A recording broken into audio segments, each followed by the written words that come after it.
Hey guys, তোমরা কেমন আছো? আমি ভালো আছি। আজকে তোমাদের জন্য নিয়ে চলে এলাম আম মাখা। এই গরমে একটু হলেও শান্তি পাবে খেলে। এই যে ফার্স্টে আমরা দুইটা আম নিয়ে নিয়েছি। আম দুইটা এখন ছুলে নেব। ভালো করে ধোয়া হয়ে গেলে এখন আমরা আম দুইটা কুচি কুচি করে নেব। জানো তো, সবাই বলে টক খেলে নাকি গরম কাটে। এই যে আজকে কিন্তু আম মাখাটা আমি করছি না, আজকে আম মাখাটা করছি আমার শাশুড়ি মা, মানে আমার মামনি। এই যে আম দুইটা কুচি কুচি করা হয়ে গেছে। এর ভিতরে পরিমাণ মতো লবণ দিয়ে দিব, দুইটা লেবুর পাতাও দিয়ে দিব। এই যে লেবুর পাতাটা দিলে ফ্লেভারটা ভালো আসে। আমার তো খুবই ভালো লাগে। তোমাদের কেমন লাগে সবাই কমেন্টে জানাবে।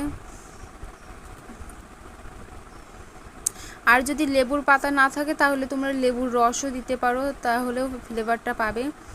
এই যে এর ভিতরে এবার দিয়ে দেবো